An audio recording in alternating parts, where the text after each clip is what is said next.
또 교회에서 뭐 성경 공부 따로 이렇게 신앙생활과 현실생활을 분리시키는 거예요.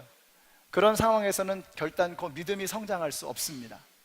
우리 금주에 한 자매님께서 이메일을 하셨어요.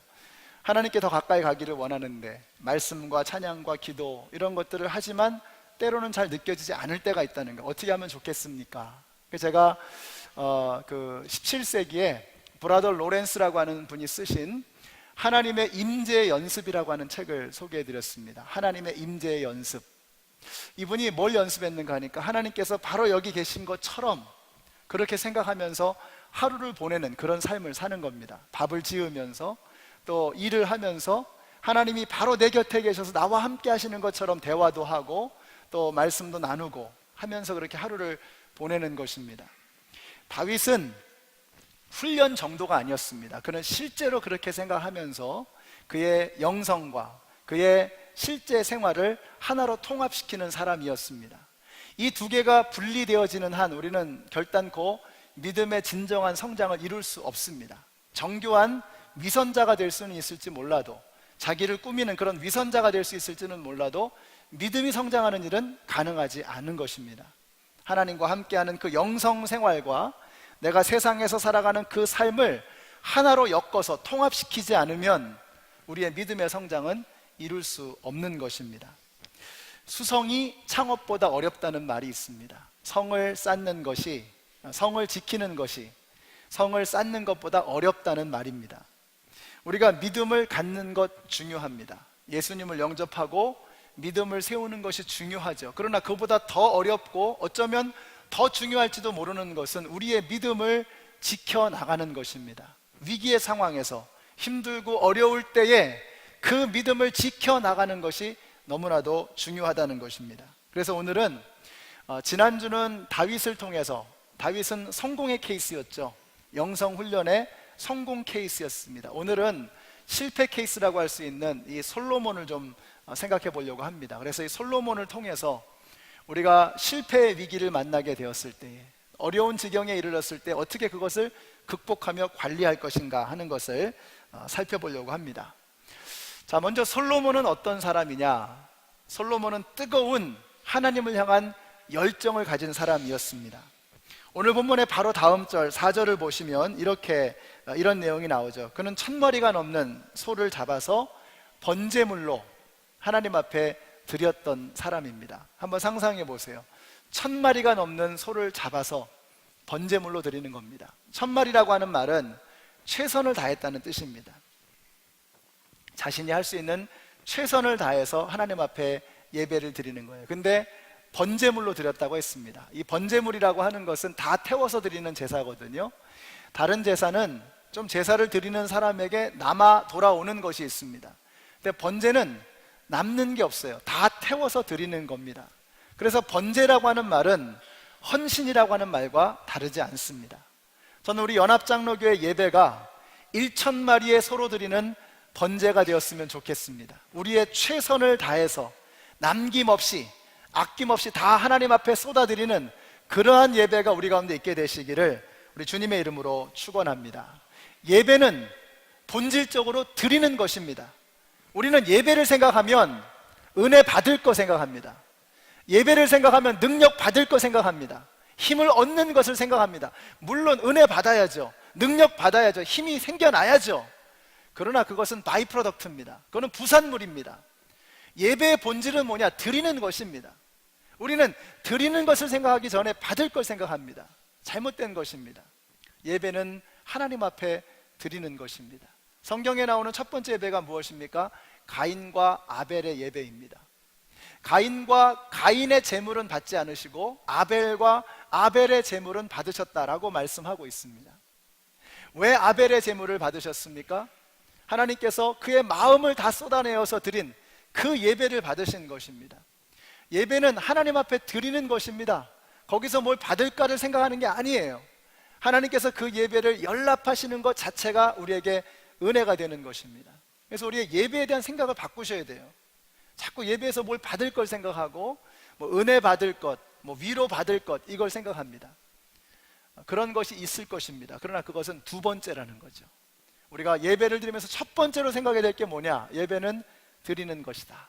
오늘 이 예배를 통해서 저와 여러분의 가장 귀한 것, 가장 깊은 곳에 있는 가장 소중한 것을 하나님을 향해 다 태워 올려드릴 수 있는 우리의 예배가 되시기를 우리 주님의 이름으로 축원합니다. 그렇게 솔로몬이 최선을 다해서 모든 것을 다 쏟아부어 하나님 앞에 예배 드렸을 때, 그날 밤 하나님께서 솔로몬을 찾아오셨습니다. 물으셨습니다. 네가 무엇을 원하느냐? 그때 솔로몬의 대답이 하나님을 감동시켰습니다. 솔로몬이 이렇게 대답했습니다. 하나님, 제가 수도 구하지 않고 부와 명예도 구하지 않고 다른 어떤 것 구하지 않고 하나님, 제가 지혜를 구하기를 원합니다. 이유는 하나였습니다. 그 지혜를 가지고 하나님의 나라를 섬기기를 원했던 것입니다. 솔로몬은 그런 사람이었습니다. 자신의 최선을 다해서 하나님 앞에 예배하기를 원했던 뜨거운 열정적인 예배자였습니다. 하나님께서 너무너무 감동하셔서 이렇게 말씀하십니다. 우리 함께 읽습니다. 시작. 이제 나는 내 말대로 내게 지혜롭고 총명한 마음을 준다. 너와 같은 사람이 너보다 앞에도 없었고 내 뒤에도 없을 것이다.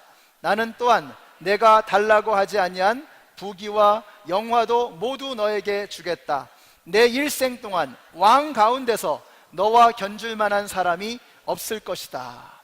전무후무한 하나님의 축복과 은혜를 솔로몬에게 부어주셨습니다. 언제였습니까? 그가 최선을 다해서 계산하지 않고, 그 좋은 머리 가지고 계산하고 따진 것이 아니라 아무 생각 없이 최선을 다해 하나님을 향해 예배 드렸을 때 하나님께서 그에게 놀라운 축복을 부어주셨던 것입니다. 자, 그런데 이 모든 일들이 꿈속에서 일어났다는 것이 너무 중요합니다. 왜 중요하냐? 솔로몬이 똑똑한 사람이잖아요. 하나님이 이렇게 말씀을 드리면 좋아하실 거야 라고 계산을 해서 그렇게 말한 것이 아니었습니다. 꿈속이라고 하는 것은 내가 통제할 수 없는 공간이거든요. 다시 말하면 솔로몬은 꿈에도 소원이 하나님을 섬기는 일이었습니다. 하나님께서 그것을 너무나도 기뻐하셨던 것입니다. 솔로몬은 이렇게 열정적이고 깨끗한 사람이었습니다. 그런데 그런 솔로몬이 몰락하기 시작합니다. 열왕기상 11장 9절에 보니까 솔로몬이 마음을 돌이켜 이스라엘 하나님 여호와를 떠남으로 여호와께서 저에게 진노하셨다. 언제부터인가 그의 마음은 하나님으로부터 멀어지기 시작했습니다. 그리고 그때부터 향락과 방탕에 젖어 살다가 결국은 국력이 기울다가 나중에는 솔로몬 때문에 나라가 두 쪽이 되는 그런 지경에까지 이르게 되었습니다. 그렇게도 잘 나가던 솔로몬이 어떻게 이렇게 추락하고 말았는가? 바로 오늘은 솔로몬의 실패를 거울 삼아서 우리가 어떻게 하면 우리의 영성을 잘 지켜나갈 수 있을 것인가 하는 것을 함께 살펴보려고 합니다. 첫째로, 성공을 향한 끊임없는 집착. 이것이 솔로몬을 무너뜨렸습니다. 솔로몬은 평생 성공을 추구하며 살았습니다. 그는 정치, 경제, 사회, 문화, 외교, 국방, 건축, 학문, 손대지 않은 곳이 없었습니다. 그리고 손을 대는 족족 그 모든 분야에서 그는 엄청난 초대박 성공을 거둔 사람이었습니다. 열왕기상 9장 1절에 보면 이런 말씀이 나옵니다. 솔로몬이 주님의 성전과 왕궁 짓는 일과 자기가 이루고 싶어한 모든 것을 다 끝마치니라고 했습니다. 중요한 말씀입니다. 자기가 이루고 싶어한 모든 것을 다 이루었다라고 말씀하고 있습니다. 물론 그것이 처음에는 하나님을 위한 것이었습니다. 그는 죽음의 고비를 넘기면서 어렵사리 왕이 되었고, 그래서 그에게는 하나님을 향한 뜨거운 감사와 감격이 있었습니다. 나를 여기까지 오게 하신 그 하나님을 생각할 때마다 솔로몬은 눈물을 멈출 수 없었습니다. 자, 그래서 그는 온 힘을 다해서 하나님을 예배드렸고, 하나님을 향해 예배를 올려드렸고, 그리고 성전을 건축해 드렸습니다. 정말로 하나님이 원하시는 그런 멋진 나라를 이루기 위해서 벅찬 가슴으로 주님을 섬겼습니다. 그렇게 20년을 달려오면서 마침내 그는 자기가 원하는 모든 것을 다 이루게 된 것입니다. 그러나 결국 그는 자기가 이루어 놓은 그 모든 성공과 업적 위에서 허무하게 무너지고 말았습니다. 왜 그랬을까? 성공에 도취된 나머지 하나님을 망각하고 말았던 것입니다. 그가 얼마나 엉뚱한 곳으로까지 빗나가게 되었는가? 우리 같이 읽습니다. 시작. 솔로몬 왕이 마시는 데 쓰는 모든 그릇은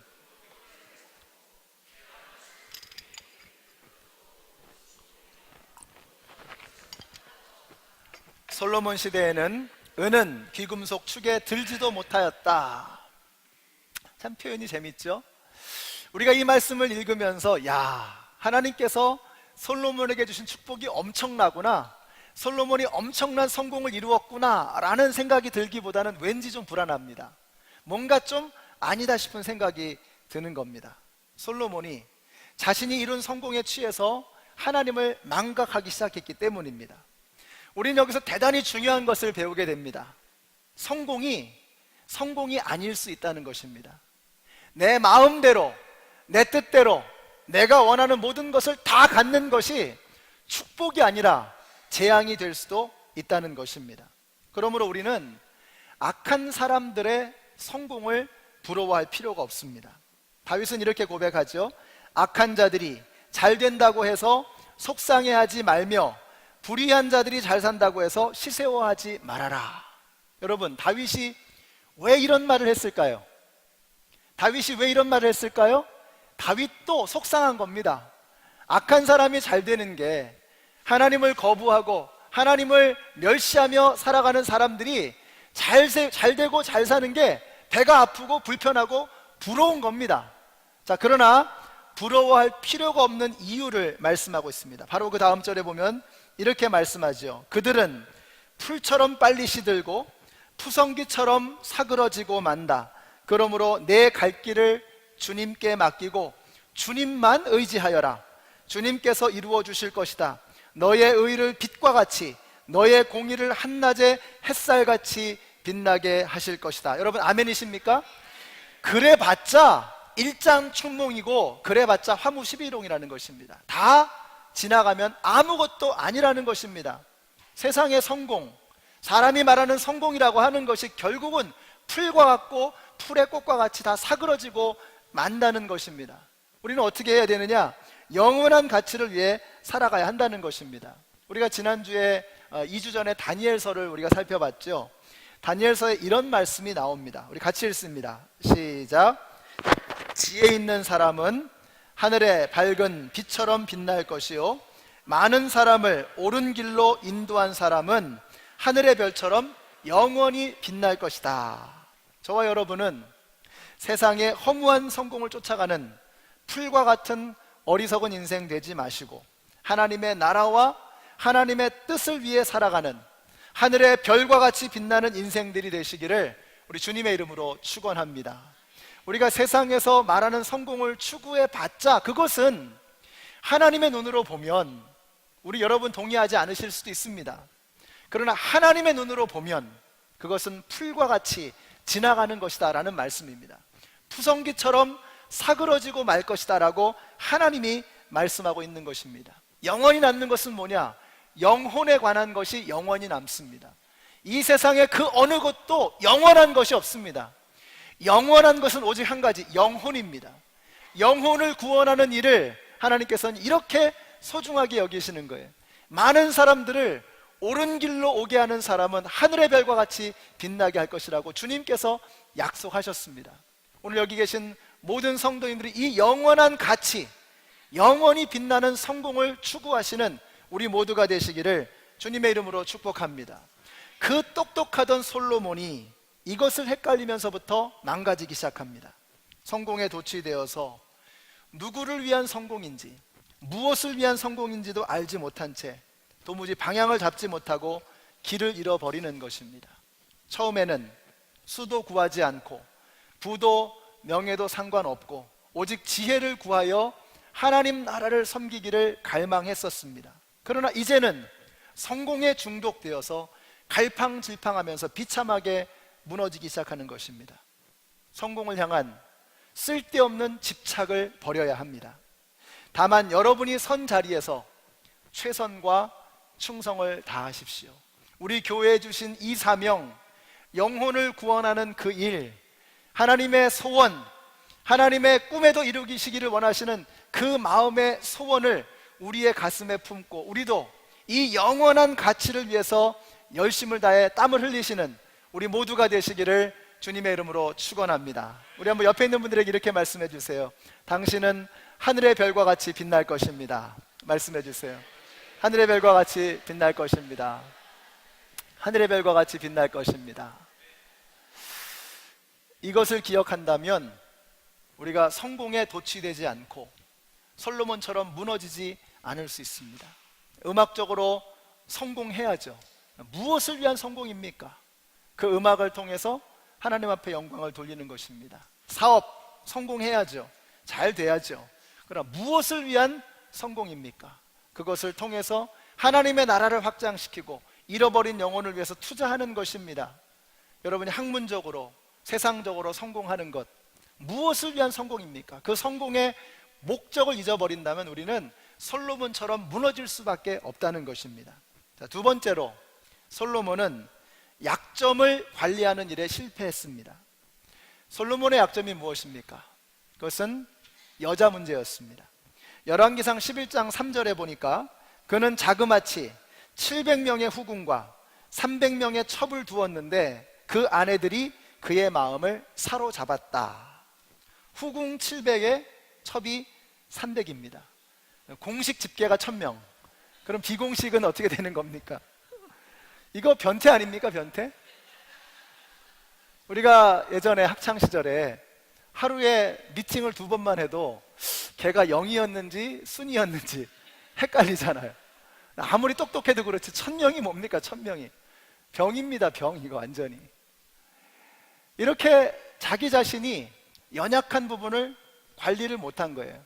처음부터 그랬습니다. 오늘 본문에 처음에 보시면은요 3장 1절에 이런 말씀이 나와요. 솔로몬은 이집트 왕 바로와 혼인관계를 맺고 바로의 딸을 아내로 맞았다. 그리고 그는 자신의 집과 주님의 성전과 예루살렘 성벽의 건축을 모두 끝낼 때까지 그 아내를 다윗성에 있게 하였다.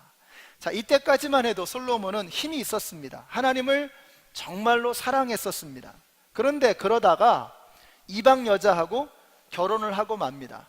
어떤 사람은 정치적인 이유를 말할 수도 있습니다. 그럴 수도 있습니다. 그러나 그게 그렇게 설득력이 없는 이유는 뭐냐면 그 당시에 이미 이집트라고 하는 나라는 힘을 잃어버린 약소국에 지나지 않았습니다.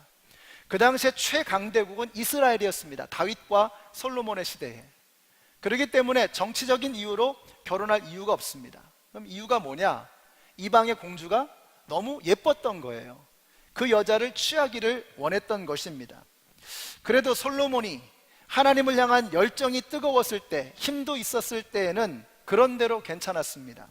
그런데 이제 솔로몬이 나이가 들고 열정이 사그러들면서 그 1000명이 넘는 드센 여인들이 늙은 솔로몬을 쥐고 흔드는 것입니다. 그때부터 솔로몬이 속절없이 무너지기 시작합니다. 여러분, 사람은 누구에게나 약점이 있습니다. 그렇기 때문에 중요한 게 뭐냐면 그 약점을 어떻게 관리할 것이냐, 이게 중요합니다. 누구나 약점을 가지고 있거든요. 그 약점을 어떻게 관리할 것인가가 중요하다는 것입니다. 나는 도박에 약하다. 자, 그러면 관리해야죠. 옛날에 죽고 못 살던 그 도박 친구들 다 끊어야 합니다. 도박하는 곳은 근처도 가지 말아야 합니다. 그 주의를 배회하면서 나는 도박을 끊어야 돼, 이러면 되겠습니까? 여자의 문제 약하다. 그러면 멀리 해야죠. 조심해야죠. 사람을 만날 때, 여자를 만날 때는 항상 아내를 대동한다든지 조심해야 되는 것입니다. 유혹을 받을 상황 자체를 피해야 되는 것입니다. 자, 그렇게 될 때 우리는 우리의 약점을 정확하게 파악하고 그것을 이겨낼 수가 있습니다. 그런데 그 똑똑하던 솔로몬이 자신의 모든 것들은 다 관리를 하면서 자기 안에 있는 그 약점을 관리를 못하는 거예요. 온 나라를 관리하고 수많은 나라들과 외교 관계를 다 관리하면서도 자기 안에 있는 그 약점을 관리하지 못하는 거예요. 그 작은 약점이 결국은 솔로몬을 무너뜨리게까지 된 것입니다.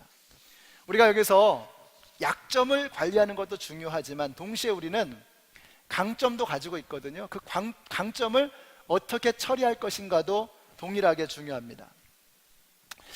저 같은 경우는 잘 잊어버리는 편입니다. 그래서 이게 뭐 단점이기도 하지만 또 좋은 점도 돼요. 예를 들어서 이제 부부싸움을 하고 나면 이제 잠을 자고 나면 그 다음날 어제 우리가 싸웠던 주제가 뭐였더라 이러면서 잊어버리는 거예요. 그러면서 그냥 지나가는 겁니다. 잘 잊어버리는 편입니다. 또 한 가지는 제가 이렇게 보시는 바와 같이 엉덩이가 좀 무겁습니다.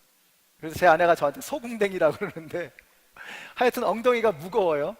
그래서 하여튼 의자에 앉아서 하루 종일 버티는 거 저는 할 수 있습니다. 그래서 그게 말씀 준비하는 데 이렇게 도움이 되는 것 같아요. 누구나 강점은 다 있습니다. 여러분도 강점을 다 가지고 있어요. 근데 우리가 조심해야 되는 건 뭐냐면 그 강점 때문에 내가 넘어질 수 있어요. 사실 그냥 성격이 그런 거거든요. 환경이 그래서 그런 성품으로 자라난 거거든요. 근데 그것이 내가 믿음이 좋은 것인 줄 착각해요. 잘 잊어버리다 보니까 이렇게 용서하는 것도 쉽습니다. 근데 그게 믿음이 좋아서 용서하는 게 아니라, 마음이 넓어서 용서하는 게 아니라 그냥 성격이 그런 거예요. 근데 저는 그렇게 착각하는 거예요. 믿음이 좋아서 내가 용서할 수 있다라고 착각할 수 있는 것입니다. 그냥 인내심이 어쩌다 보니까 좋은 건데, 미련에서 둔해서 인내심이 좋은 건데 다른 사람들을 잘 참아주고 견뎌주는 것, 그럴 수 있습니다. 목회에 도움이 됩니다. 근데 문제가 뭐냐면 그게 내가 믿음이 좋아서 그런 줄로 착각하는 거예요. 더 큰 문제는 뭐냐면 그걸 가지고 다른 사람을 정죄하기 시작합니다. 판단하기 시작합니다. 아니 왜 그걸 못 참아?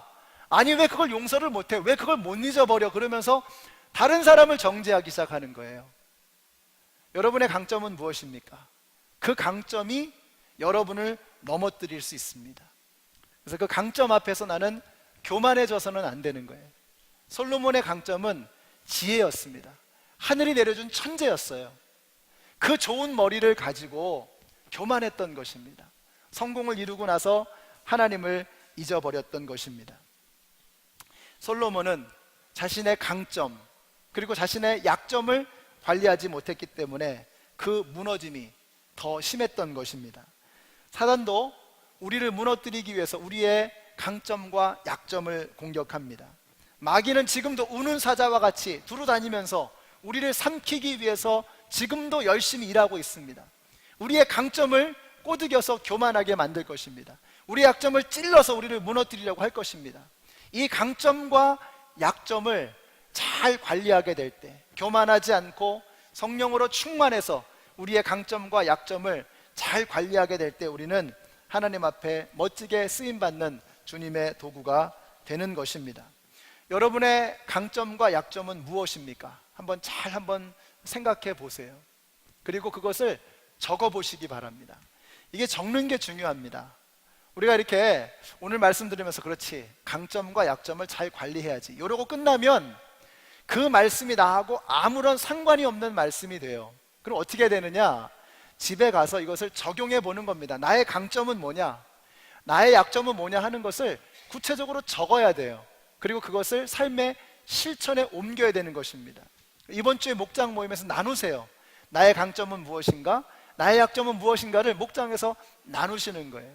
그래서 강점을 어떻게 교만하지 않게 잘 쓸 것이냐, 약점을 어떻게 잘 관리할 것인가를 내 방식대로 정리를 해 두어야 합니다. 기록을 하셔야 돼요. 제가 언젠가 말씀드렸죠. 선명한 기억보다 희미한 기억이 오래간다, 그런 말씀 드렸습니다. 여러분이 아무리 머리가 좋으셔서 지금 선명하시죠 다. 근데 밑으로 내려가셔서 이제 친교 시간만 되면 희미해지기 시작할 겁니다. 적으셔야 돼요. 그래서 그것을 말씀을 가지고 구체적으로 내 생활 속에서 적용을 해야 되는 것입니다. 자, 마지막으로 그의 정리되지 않은 습관, 이것이 솔로몬의 큰 문제였습니다. 열왕기상 11장 7절과 8절 같이 읽습니다. 시작. 솔로몬은 예루살렘 동쪽 산에 모압의 혐오스러운 동상 그모스를 섬기는 산당을 짓고 암몬 자손의 혐오스러운 우상 몰렉을 섬기는 산당도 지었는데 그는 그의 외국인 아내들이 하자는 대로 그들의 신들에게 향을 피우며 제사를 지냈다. 벌써 좀 뭔가 이상하죠? 여기 산당이 나옵니다. 이 산당이라고 하는 것은 가나안 백성들이 자신들의 우상을 섬기기 위해서 곳곳에 지어두었던 건물입니다. 하나님께서 이스라엘 백성이 가나안에 들어오자마자 명령하셨던 것이 뭐냐? 산당을 없애라는 것입니다. 그런데 이스라엘 백성들이 산당을 없애지 않았습니다. 사무엘 같은 사람도 산당에서 제사를 드린 적이 있었죠. 근데 그때는 아직 성전이 지어지기 전이었기 때문에 하나님께서 그냥 눈 감아 주셨던 것 같습니다. 그런데 이제 솔로몬의 경우는 어떻습니까? 솔로몬은 이미 성전을 지었잖아요. 그러면 그쯤에서는 하나님께서 성전을 짓고 나서 너무 좋으셔가지고 이렇게 말씀하십니다. 나의 눈과 귀가 이 성전에 있다. 너희가 이 성전에서 무엇을 기도하든지 간에 내가 들어주겠다라고 그렇게까지 말씀을 해주셨어요. 그러면 성전이 그렇게 지어졌으면 산당은 없앴어야죠. 근데 무슨 이유에선지 산당을 없애지 않았습니다. 아마도 정치적인 이유가 분명히 있었을 것 같아요. 우리가 옛날에 왜 한국 사람들을 민심을 좀 잠잠하게 하기 위해서 스포츠, 라면, 소주 이런 거 가격 안 올리고 스포츠를 굉장히 육성하고 그랬잖아요. 그것으로 인해서 사람들의 마음을 이렇게 그냥 위로해 주는 겁니다. 아마 솔로몬이 그런 목적이 아니었을까 싶어요. 곳곳에 있는 산당을 통해서 백성들의 마음을 그냥 잠잠하게 해두는 거예요.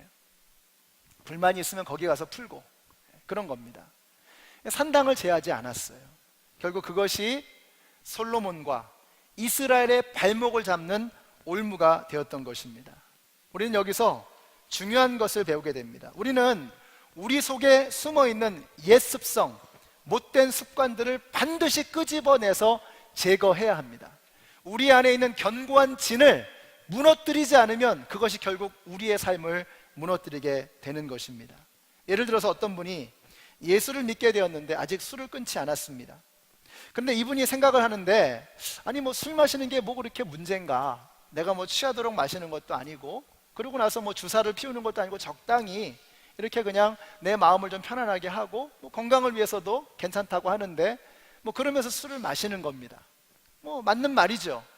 그러나 한번 생각해 보십시오. 이 사람이 이제 예수 믿은 지 얼마 안 되는 이 사람이 영적인 슬럼프를 만나게 되고 삶의 위기를 만나게 될 때 어디로 갈까요? 이 사람이 기도하러, 예배하러, 찬양하러 하나님 앞에 나오겠습니까? 아니죠. 가까이에 있는 쉬운 술을 선택하지 않겠습니까? 내 안에 있는 견고한 진, 내 안에 있는 옳지 못한 습관, 이런 것들을 제거해야 합니다. 그래야 위기의 상황에서 우리를 건져낼 수 있습니다. 성령 충만할 때는 괜찮습니다. 그러나 우리가 늘 성령 충만하기만 한 건 아니잖아요. 살다 보면 위기를 만나고 문제를 만나지 않습니까? 그때 어떻게 하느냐 이거예요. 그때 습관이 중요합니다. 어떤 습관을 들이고 있느냐가 중요한 거예요.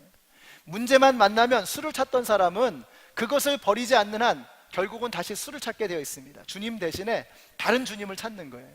그러나 성령으로 충만해서 정말 좋은 습관을 가져서 이제는 옛 습관을 다 버리고 이제는 하나님 앞에 나아가는 그런 습관을 들이게 된다 그러면 그 사람은 자연스럽게 문제를 만나게 될 때 하나님 앞으로 나오게 되는 거예요. 부부싸움을 하더라도 목장은 가야 돼. 그러면서 목장 안에서 사실 이번 주는 제 아내와 제 남편과 부부싸움을 했는데 이러면서 거기서 푸는 겁니다. 거기서 풀고 그냥 서로 팔짱 끼고 나오는 거예요.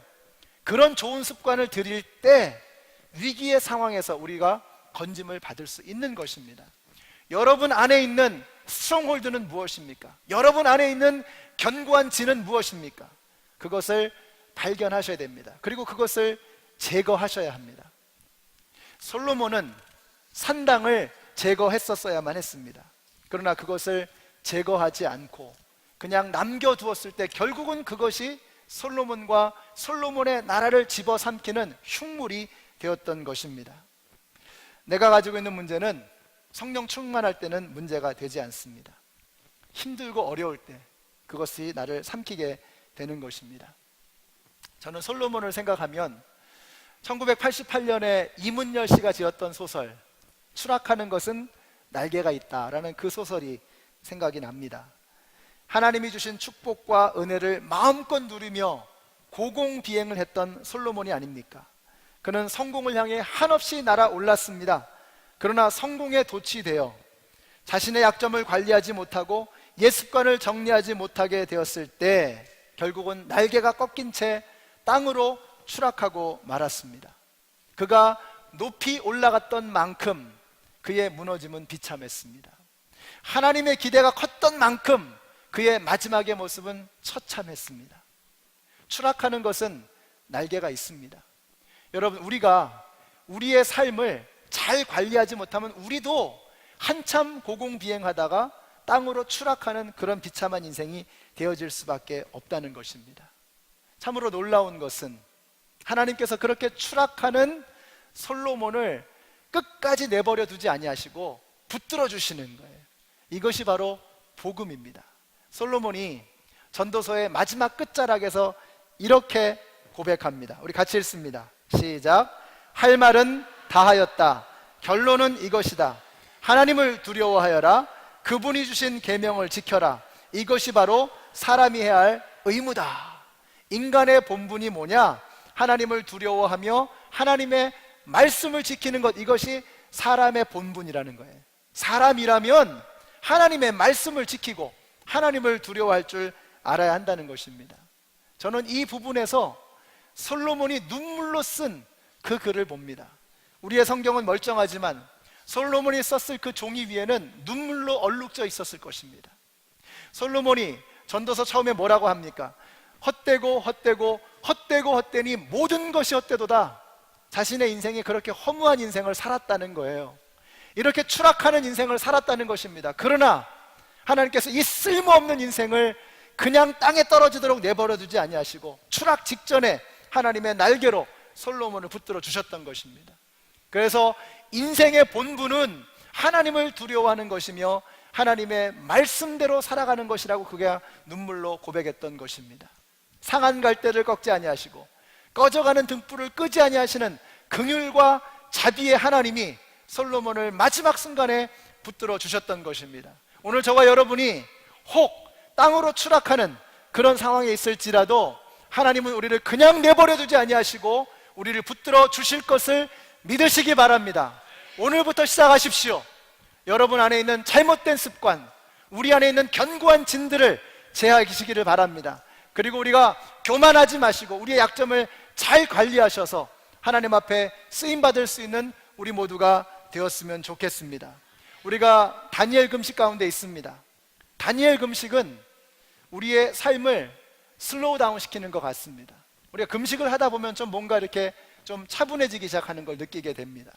그러면서 내 자신을 드디어 바라볼 수 있는 영적인 마음의 여유를 갖기 시작하는 거예요. 내 삶이 어떠했는가? 솔로몬이 정신없이 살고 나서 보니까 자신의 인생이 쓰레기 같았다는 거예요. 헛되다는 거예요. 그러나 이제서 돌아보는 것입니다. 우리가 이 다니엘 금식 기간 동안에 우리 자신을 좀 진지하게 돌아볼 수 있었으면 좋겠습니다. 여러분, 진정한 성공이 무엇인지, 인간적인 성공, 세상적인 성공에 도취되지 마시고 하나님이 주시는 진정한 성공을 맛보시는 여러분이 되시기를 바랍니다. 여러분의 약점을 발견하시고 여러분의 강점에 교만해지지 마셔서 그것을 잘 관리하시기를 바랍니다. 마지막으로 잘못된 습관을 정리하시기 바랍니다. 그래서 이번에 다니엘 금식을 통해서 우리가 더욱더 하나님 앞에 경건의 훈련을 바르게 해나가고 교만해지지 않고 힘들고 어려운 위기의 상황 속에서 꺾이지 않고 계속해서 승리하며 나아가실 수 있는 우리 모두가 되시기를 예수님의 이름으로 축원합니다.